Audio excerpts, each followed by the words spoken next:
फिर हम जीवन में इतना जो सुख है, जो आनंद है, वो प्राप्त करना चाहते हैं, उसे जीना चाहते हैं।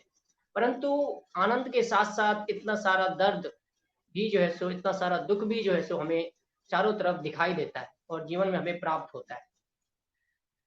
तो कैसे हम ज़्यादा से ज़्यादा आनंद की ओर जीवन में अग्रसर हो सकते हैं और साथ ही साथ जो दर्द है, दुःख है, उसका क्या कॉन्सेप्ट है? क्या ये जो दुःख है, दर्द है, ये जीवन में हमेशा यूँ ही बना रहने वाला है या कोई ऐसा तरीका है, कोई ऐसा मेथड है, कुछ ऐसा है या अध्यात्म वो रास्ता है, जिसके माध्यम से हम अपने जीवन में दुखों को और पीड़ाओं को कम कर सकते हैं और आनंद के साथ जीवन व्यतीत कर सकते हैं?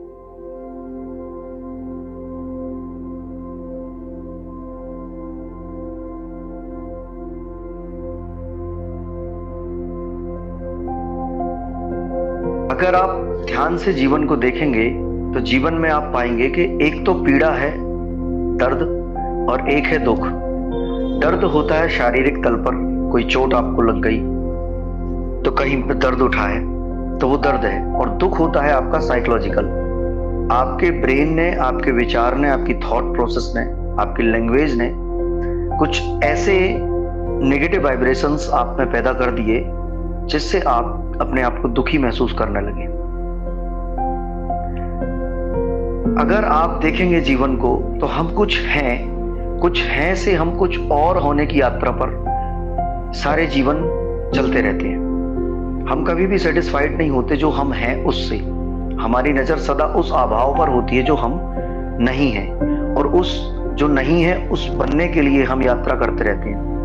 यही हमारा तनाव बनता है, यही हमारा खिंचाव बनता है। कोई मंजिल है जो हमें अपनी ओर खींचती रहती है और कोई वर्तमान है जिसमें हम पड़े हुए होते हैं। यही तनाव हमारे दुख बनते हैं और यही दुख जाके हमारी फिर आदत बन जाती है, हैबिट फॉर्म्ड हो जाती है। अब अगर आप जीवन में देखेंगे तो हमारा जो जीवन का संचालन है उसमें जो संचालन सेंटर्स होते हैं उसमें जेनाइटल सेंटर है, हार्मोनल सेंटर है, इमोशनल सेंटर है, डिजायरेबल सेंटर है, वासनात्मक सेंटर जैसे हम कहते हैं, और साइकोलॉजिकल सेंटर है। तो अब साइकोलॉजिकल सेंटर तो आप देखेंगे किसी भी जीव के पास नहीं होता, जनरली जानवरों के पास नहीं होता। साइक्लेक्ट वो मनुष्य में डेवलप होता है जब हम पैदा होते हैं, जिस एनवायरनमेंट में पलते बढ़ते हैं, जिस तरीके के हमें माता पिता मिलते हैं, जिस तरीके के सगे संबंधी मिलते हैं और उससे हम जो भी सीखते हैं उससे हमारा साइक्लेक्ट का निर्माण होता है। और आप खास बात ध्यान रखेंगे, जीवन में देखेंगे तो पाएंगे कि जो साइकोलॉजी को हम बाकी के सभी सेंटर्स पे हावी करने की कोशिश करते हैं। जैसे आपको कोई हार्मोन स्रावित होता है और आपको क्रोध आता है तो वो आपको पीना है, सामने कौन सा व्यक्ति है, बड़ा है, छोटा है, क्या व्यवहार आपको करना पड़ेगा, वो सारी चीजें हमें सिखाई जाती हैं। तो हम साइकोलॉजी को उस पर हावी करने की कोशिश करते हैं। यही हमारे काम केंद्र के साथ होता है, सेक्स के मामले में यही चीज होती है हमारे साथ। ऑलमोस्ट हमारे सभी सेंटर्स, इमोशनल सेंटर्स हों या वासनात्मक सेंटर हो, इन सभी सेंटर्स पर हम साइकोलॉजी को बैठाने की कोशिश करते हैं। और यही साइकोलॉजी जब, क्योंकि होता क्या है कि कभी भी साइकोलॉजी और लॉजिक की ना जीत नहीं होती, हमेशा जीत होती है वासनात्मक सेंटर्स की, इमोशनल सेंटर्स की जीत होती है, इंटरनल जो हमारा ब्रेन है उसकी जीत होती है, कॉन्शियस ब्रेन की जीत नहीं होती। तो साइकोलॉजी कहती है कि आप ऐसा करो, ऐसे चलो, किसी लड़की को माँ बहन की दृष्टि से देखो, किसी को छेड़ो नहीं, किसी से अट्रैक्ट मत हो, क्रोध मत करो, लोभ मत करो, भय मत करो, ईर्ष्या मत करो, द्वेष मत करो। लेकिन होता ऐसा नहीं है, होता इसके जस्ट विपरीत है। हम विचारों के माध्यम से, तर्क के माध्यम से हम कितना ही अपने आप को कन्विंस करते हैं, लेकिन अंततः हम कन्विंस होने के बाद भी संचालित उन्हीं सेंटर्स से होते हैं जो इमोशनल है या कि जो डिजायरेबल है। तो ऐसी कंडीशन में जो हमें ही हमारी शक्तियों से लड़ा दिया गया है। अब अगर आप सोचिए कि आपके एक हाथ को दूसरे हाथ से लड़ा दिया जाए तो क्या होगा? कौन जीतेगा? कोई नहीं जीतेगा, आप ही हारेंगे। और ये पूरी मनुष्यता, ये पूरी मनुष्य जाति हारती चली आ रही है क्योंकि हमारी ही शक्तियों से हमको ही लड़ाया गया। तो ये हमें जानना पड़ेगा। ये जानना होता है अवेयरनेस के माध्यम से कि हमारे किस सेंटर से कब कहाँ पर कौन सी बात उठ रही है और हम उसे किस सेंटर से कहाँ से कैसे हैंडल कर रहे हैं और कैसे संचालित हो रहे हैं। जब हम ये जानने लगते हैं, जब हम ये समझने लगते हैं, तो हमें दुखों के बारे में ज्ञान हो जाता है कि दुख कुछ और नहीं, हमारी ही अपनी क्रिएटेड साइकोलॉजी है, हमारी अपने द्वारा बनाया गया मनोविज्ञान है। अगर आप ध्यान देखेंगे कि मैंने सुना है कि एक आदमी का मकान जल रहा था, उसमें आग लग गई थी। वो छाती पीट पीट के रो रहा था कि हाय मेरा मकान जल गया, मेरी सारे जीवन की दौलत चली गई। इतने में एक आदमी आता है और उसको बताता है कि नहीं, ये मकान तो आपका बेटा बेच चुका था, तो ये तो मकान अब आपका नहीं रहा, अब मकान अब भी जल रहा है। और वो आदमी खड़ा हो गया, शांत है, मकान जल रहा है, देख रहा है वो मकान को जलते हुए। इतने में दूसरा आदमी आता है और वो कहता है कि लेकिन वो बिक नहीं पाया था मकान बिकने के पहले ही आग लग गई है। वो फिर से रोने लगता है, फिर से छाती पीटने लगता है, फिर से अपने लुट जाने की दुहाइयां देने लगता है, भगवान को पूछने लगता है, बचाने की बात करने लगता है। इतने में एक आदमी आता है, लेकिन वो कहता है लेकिन उस ओनर ने जिसने ये खरीदने की बात की थी, वो कह रहा है कि मैं इसके पैसे दूंगा। तो वो फिर से खुश हो जाता है, फिर से खड़ा हो जाता है, फिर से मकान जल रहा है। मकान वहां का वहां है जहां मकान था, मकान पहले भी जल रहा था, मकान अब भी जल रहा है। मकान में कोई चेंजेस नहीं आ रहे, चेंजेस आ रहे हैं इस आदमी में। तो इस आदमी में जो चेंजेस आ रहे हैं लगातार, ये इसकी साइकोलॉजी के कारण आ रहे हैं। एक तरफ इसकी साइकोलॉजी कह रही है कि यह मेरा मकान है, और दूसरे समय पर इसकी साइकोलॉजी कह रही है कि ये मेरा मकान नहीं रहा और उससे आने वाला धन मुझे मिल चुका है, इससे उसे दुख प्राप्त हो रहा है। का जो सबसे बड़ा और मूलभूत कारण है, उसका कारण है टाइम, समय। हमें यह जानना होता है कि समय के द्वारा हम अपनी भाव स्थिति और अपनी अनुभव स्थिति में लगातार परिवर्तित होते रहते हैं। अगर आप देखेंगे, सपोज कीजिए कि आप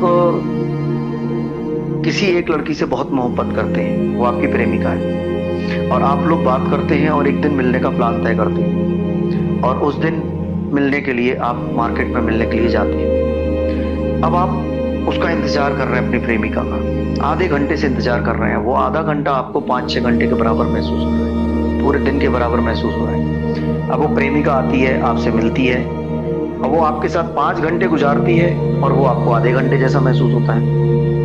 उसको लगता है कि ये तो क्या हुआ, अभी अभी आई थी, अभी अभी चल दी। आपसे वो मिलती है, बड़ी आपको इमेजिनेशन है कि उससे मिलेंगे, गले लगेंगे, बहुत अच्छा महसूस होगा, बहुत प्यारा महसूस होगा, बहुत मजा आएगा। आप उससे मिलते हैं, गले लगते हैं, बहुत प्यारा महसूस होता है, बहुत अच्छा महसूस होता है। अब कोई आदमी आता है और आप दोनों को बांध देता है, हटने नहीं देता। तो आप जो गले मिलने की कल्पनाओं में इतना अच्छा महसूस कर रहे थे, फिर गले मिलकर आप जो इतना अच्छा महसूस कर रहे हैं, ये आप कितनी देर तक अच्छा महसूस करेंगे? 5 मिनट, 10 मिनट, अधिकतम आधे घंटे। इसके बाद आपको बहुत तकलीफ होना शुरू हो जाएगी। हो सकता है फिर आप उससे मिले भी ना, अगर 5-6 घंटे के लिए अगर आपको बांध दिया जाए तो, ना हटने दिया जाए तो। क्या हुआ?